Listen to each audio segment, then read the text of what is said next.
Hi everyone, welcome to ELI, the place where you get your daily dose of inspiration for entrepreneurship. And today we have with us Mr. Aryaman Vir, who is the founder of Myre Capital, which is democratizing real estate ownership. Hi Aryaman, welcome to ELI. Hi Priya, thanks for having me on this platform today. Looking forward to the conversation. Uh, to start with, I would love to hear about yourself. Please introduce yourself to our audience. Sure. So I'm Aryaman Vir, currently the founder and CEO of Myre Capital. We set up this firm about 2 years ago. So prior that, I was in the US for quite some time, maybe 7 or 8 years. Mhm. Did my education there, then did some work experience, and then moved back to India and started Myre Capital. Um, Tell us in detail about what is Myre Capital. Sure. So Myre Capital is a investment platform for commercial real estate. Now, Indians like investing in real estate. They like having rental income. So, but what we realized is that, most people look at residential or small shops as the access point to real estate simply because, it's affordable. Most commercial real estate, which is institutional quality, starts at a much higher ticket size, but, there are many advantages in terms of return, stability, appreciation that come with this larger ticket size. So, as a platform, what we noticed is that most asset classes have been fractionalized. When you're investing in the equity market, you fractionalize the company. When you're, investing into debt, you're fractionalizing someone else's, requirement of funds. So similarly, we decided to fractionalize commercial real estate to give Indians, unprecedented access to commercial real estate investments, which previously were only dominated by your institutional grade funds. So in a nutshell, we became the first neo-realty investment platform in the country last year. What are the advantages of investing, or should I say, fractional investment in real estate? Sure. So, a lot of these commercial real estate properties, one of the biggest benefits is that the tenants that you get are blue chip tenants. They're listed companies from the US, and they take very long term leases. So, they take leases of 9 years or 15 years. So, unlike residential where you have an 11-year lease, 11-month lease, in this case, you have a 15-year lease. So, there's a lot more stability and visibility into your rental income. So, that's one of the big advantages. The second is that, when you invest in a fractional size, you get to diversify your risk. So instead of putting 50 crore rupees into a single property, you can put 25 lakhs into one, let's say 50 lakhs into another. Like that, you can curate your own portfolio. So that way, it's not a huge exposure for any single investor into a property. Okay. And when you talk about the return of asset classes, how do you compare the return that you get from the kind of asset you have built compared to what are available in the market, such as mutual funds and other securities? Sure, this was actually quite interesting. So, one of the reasons we chose commercial real estate is because of its dual return profile. So, it gives you a monthly income and it gives you appreciation. So, at the start of COVID, we saw the debt rates start to reduce. If you see your fixed deposits, you can't get more than 5.5% today. Mm. So, as an alternative, commercial real estate or fractional commercial real estate allows you to get that monthly rental income and at a much higher yield. So the starting yields are usually 8%, and rentals escalate with time, which are contractually agreed upon with the tenant on day one. So that 8% also continues to increase to 9-10% across the lease cycle. And that's only the rental income. Then you of course have the capital appreciation. Okay. Uh, can you tell us how it all started? When did this idea came to your head, and what are the initial set of things you did to manifest the idea? Sure. So, to come back to where we started, I'll just rewind a little bit. So, I was in the US about, 2 years ago. So, over there, I was working on Wall Street in finance. What I saw is, very interesting models in the US with respect to how they are positioning real estate more from a wealth perspective. So, that helps bridge a very important gap between investments and, real estate developers. today in India, if you see, the main challenge is that developers are unable to raise equity. They're relying heavily on debt, which is causing a lot of issues. Investors want to invest into real estate, but they sometimes get skeptical of developers and tend to back off. So this intermediary platform such as ours, bridges that gap and provides a very safe avenue for investors to access real estate and developers to get reliable thesis that led to the start of Myre Capital. And earlier we were trying to do larger investments, but then we realized that the retail investor doesn't have access to this asset class altogether. So if you notice that maybe last year the retail participation in this asset class was only 10%. So overall, we wanted to solve that problem. We saw a huge gap in this space with respect to the US investment space, and that's where we began Myre Capital. Okay. And what were the initial set of things that you did to build this platform in terms of how did you arrange the technological pieces together, and how did you onboard the initial set of customers? Sure. So in terms of the initial startup processes, that so I have a tech background myself. So I've been coding for roughly 10 years. So initially I started off myself, just to build a proof of concept. We were trying to build a basic web page, just to get things going. And at that point, I realized something which, the most important part about running a startup is just to be able to execute. Hmm. Things keep evolving them, you can keep making them better with time. But it's important to just start off and first see the kind of response you get. Because quite often, when people start off, they are trying to solve a much larger problem, which they don't know, if there's a requirement to solve today or not. So, to that end, we started off with some sample size testing, much smaller investors. We started hiring people from a variety of backgrounds because, especially when you're building a new platform, something which hasn't been done before, Hmm. it's important to get a, multifaceted perspective. So if I only hire people from real estate, then the solution that we would come up with wouldn't be, differentiated. It would be very in line with what's happening in real estate. Right. So to that, we heavily focused on our hiring process, and the team that we've got has been instrumental, in fact, in building the whole platform. So a lot of the credit I give to the team. Identifying the right people for your company is very important at an early stage. Hiring is an expensive process. Can you tell us how did you manage the fund, or how did you raise the fund, if I may say, uh, initially to support the venture, support the platform that you are building? Sure. So, initially we had an option. Well, I had a dilemma between growth and, P&L. What I realized is if we do go for growth, yes, I'll be able to hire a lot more people today, but then we'll always be under the stress of maintaining that negative P&L. So rather what we did is we took a midway solution where we ensured from day one that, yes, there might be a slight burn initially, but it's something that's very manageable. So rather than, hiring 15 people day one, we hired 3 people day one. We all worked a little bit extra. We got the first proof of concept out. When revenue came, we again scaled up. So each time revenue came, we effectively scaled up. A lot of the team members also contributed into scaling up. People in the initial days, we came up with arrangements whereby a lot of that revenue was going back to the company, and the team was getting compensated for it on a future date. So, everyone made compromises to ensure that we aren't reliant on growth capital. And today, where we've come, with we're almost breaking even today within a year. And it's just about keeping a conscious effort on your, P&L. That's the main way we've grown our company organically so far. Again, speaking of hiring, can you tell us how did you find the right people who can support you in your venture?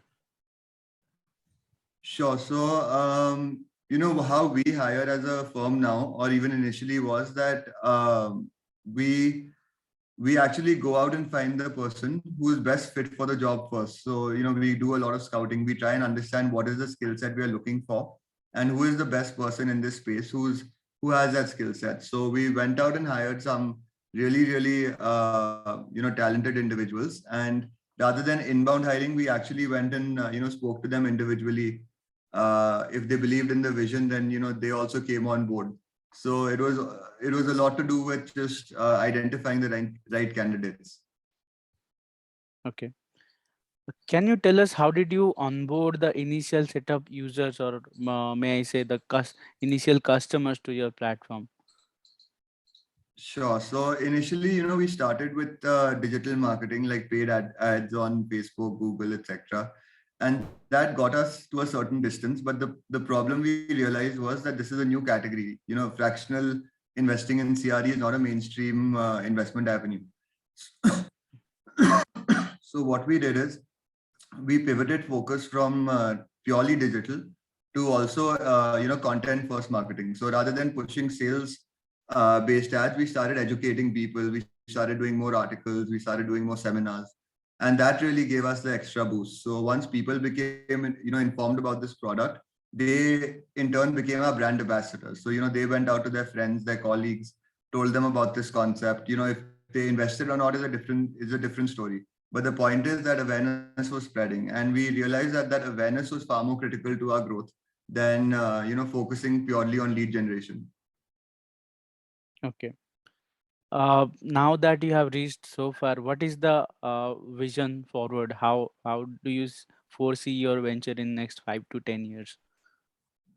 Yeah, so what we've seen very good traction from investors, and even the landlords are very happy exiting to us because we do it in a very professional manner. So we have a streamlined process, and we do it very quickly. So overall, we are looking at ramping up our entire asset base within this year to, let's say, 500,000 crores. And within the next 10 years, the whole idea is that we want to become the avenue via which all real estate investments are flowing through into the sector. So, today we are doing a fractional of, let's say, rent yielding completed properties, but real estate comes in many shapes and forms. It comes with debt, leveraged investments. It comes in pre-construction. It comes in, preferred equity. So there are many ways you can invest in real estate. So we want to try and explore different parts of the risk return proposition of the entire asset class and expand accordingly. When we talk about any platform business, we often consider a term called product market fitment. So, product market fit means almost half of the users or customers are totally happy with the product. So, can you tell us where you or your platform is in terms of product market fit? Sure. So, there were two parts which we integrated very quickly into our entire process, which was one, because it was a new platform. So we were building it for the investors. So, investors were the end users. So quite often we took feedback from them. They reached out to us, we did surveys and things like that, and we incorporated a lot of the suggestions. So if you see what our platform was day one and where we are today, a lot of functionality has changed on the website. We've got investor dashboards, automated processes as well integrated for onboarding. So a lot of these things we did, incrementally based on feedback. The second thing that we saw as a result of this effort was that we had a very high repeat investor rate. Okay. So today, each of the properties that we launch, roughly 25 to 30% of the property gets funded from existing investors. So, that's a very positive sentiment, especially when someone has a good experience and comes back.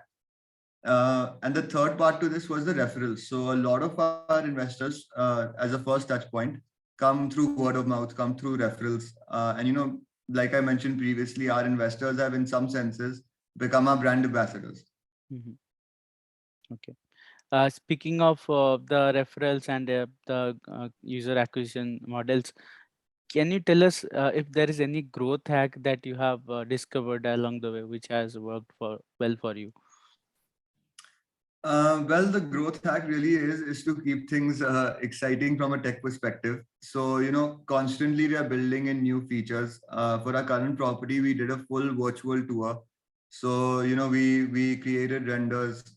We got that graphic team in-house, and we did something which was previously not done in the commercial real estate space. So in each of our properties, we try taking it a step further. We try making the entire experience as physical as possible. So when I say physical, what I mean is that, at the end of the day, we are trying to change a mindset where an individual was first going physically to a property, looking at it and saying, okay, I'll buy it. We're trying to tell him that from the comfort of your house, we will make the experience as close to physical as possible, and you can sort of invest. So doing that mind shift change requires a lot of tech support. So that's what we realized, and we are trying to make the experience as seamless. The more seamless the experience, the more likely the investor is to invest. Okay. As you spoke about the little change with every new property, uh, we we can also relate that to pivoting of a business model. So can you tell us if there is any pivots that you have done to your overall business model?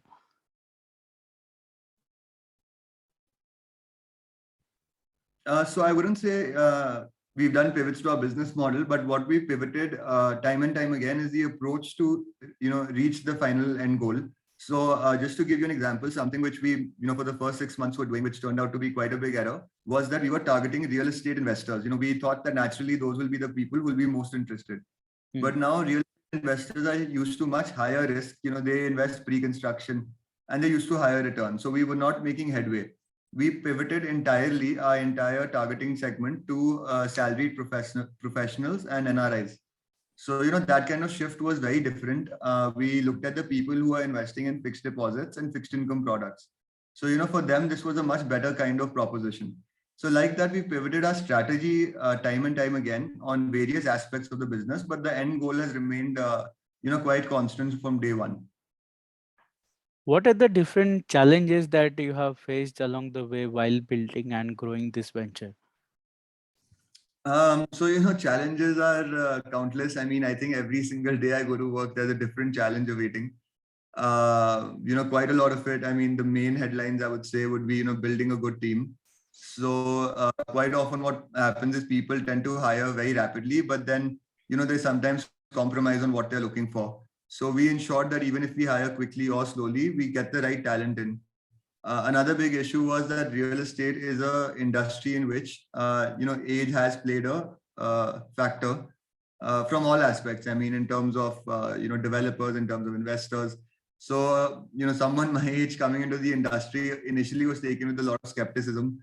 So that also once you perform once or twice, that also sort of gets overlooked. So a lot of these things which I initially didn't anticipate to be challenges at all, they come in various shapes and forms, and you just have to deal with them on a daily basis. And every day you'll have a new one to, basically solve. What is the North Star metric for your platform? So the North Star metric is really the repeat investor rate as well as the referral rate, because that shows how happy the investors are with our platform, with the investment. And at the end of the day, because it's an investment platform, that's truly what we are looking for. Okay. Now, from now on, my questions would be towards the personal side of being an entrepreneur. Uh, Sure. can you tell us what drives you to become an entrepreneur? Why not pick a job somewhere and do a 9 to 5? Why did you choose the path of uncertainty? Sure. So, I did the 9 to 5. It's not like I didn't. So I did work for 3, 4 years. But what really drives me is solving a problem, is, actually the excitement of getting up and trying to create something new. Because like I said, you have new problems every day, but you also have, things to look forward to each day. So that kind of excitement, that fast-paced movement, all said and done comes in a startup. So, that was the whole intent of becoming an entrepreneur and starting something to try and make a product which truly solves, a larger need. As an entrepreneur, you are expected to stay energetic and consistent over time. And when you lose your energy or when you lose your focus, the business also suffers. Can you tell us how you manage situations where you lose focus or you feel tired or restless? Sure. So, we've built a very, very strong team. And the thing is, each individual in that team is more than capable of, running their particular scope of, verticals. So yes, I do play an important role on a daily basis, but the team sort of can handle if let's say I'm tired or if I'm preoccupied or whatever the case may be, they're more than capable of running the business. So to that extent, we built a very durable business, a business which is not dependent on any single person from day one, we ensured that, all tasks have a succession person who can operate that task, including my tasks. Hmm. So, to that end, even when people want to take a leave or when they have a personal requirement to take off, it's absolutely okay. I mean, we've built a system which allows for that.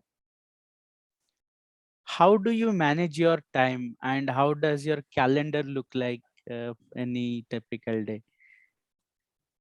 Sure. So the way I manage my time, in fact, this is something I tell my team quite often, is that whatever is available on my calendar. So my calendar is public, in terms of what time slots are available. Now, if anyone wants to book a meeting or anything, they can just book any available time slot, and I just follow my calendar religiously, because what happens is that quite often so many meetings come in a day that it's hard to keep track. Hmm. So, really, this calendar is the saving tool when it comes to time management. Okay. And what is your schedule? When do you wake up, and how long do you work, and when do you sleep, etc.? Yeah, in fact, this also circles back to the previous question. So, I used to be someone who used to be who used to sleep very late, wake up very late. And I used to do a lot of my work at night. But now since we started Myre, I've switched my schedule altogether. I wake up at about 5 a.m. and from 5:30 in the morning to, about 10 o'clock, I do all the, work which is my work. Because once everyone wakes up, then, like I said, my calendar is booked out with end-to-end meetings. So either I'm dealing with the team or I'm dealing with, our stakeholders, clients, partners. There's a lot going on after 10 a.m. So I try to get all my work done before anyone comes to work. Can you tell us about one tough decision or choice you had to make as a absolute decision maker of your venture? Sure. So, in fact, one of the tough choices we made was a couple of days ago.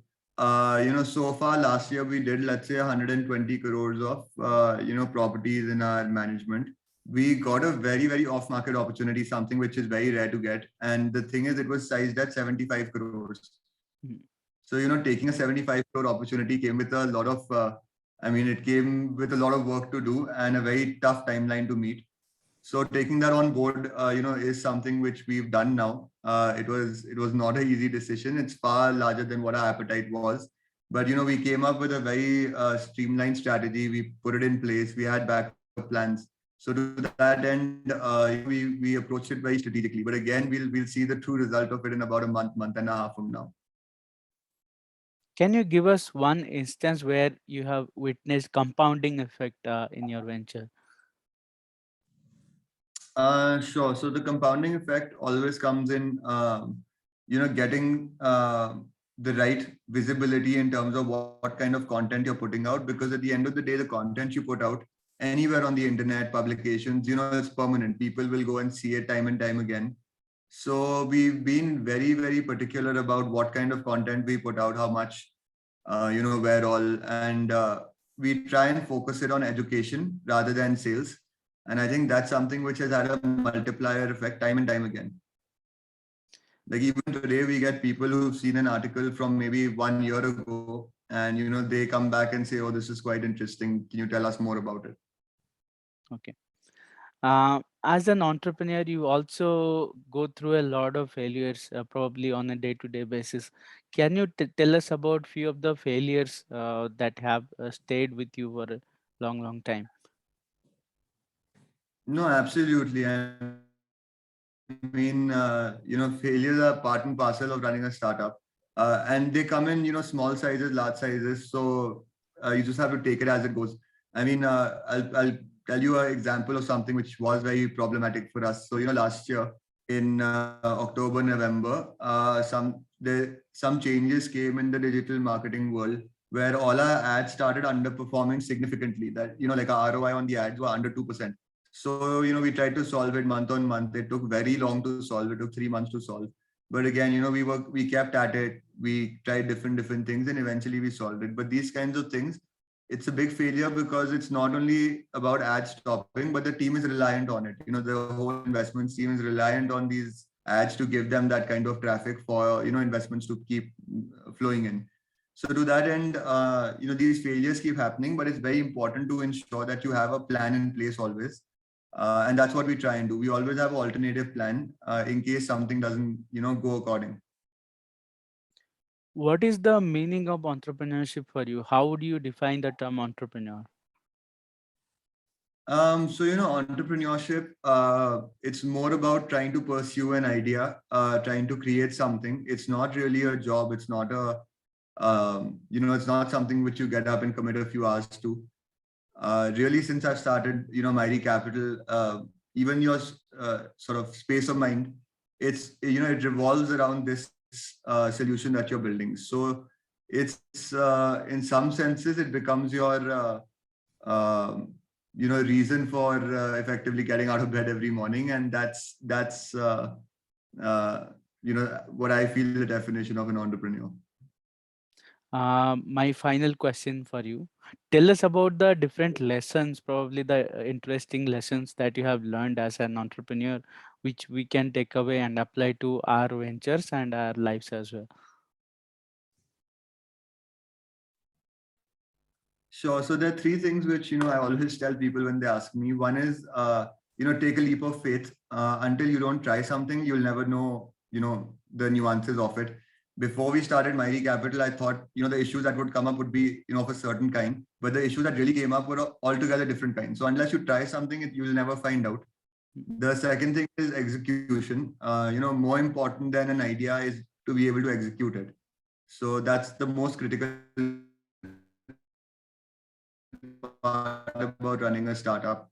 The third is that you should take risk, but again, a leap of faith. You're never going to find out. If you're trying to build something new, you have to take a certain, decision or gut instinct from time to time, and take a risk in a calculated manner. So those are the 3 points which I think are, my biggest takeaways from the journey so far. Well, on this note, I think we have come to the end of our discussion session.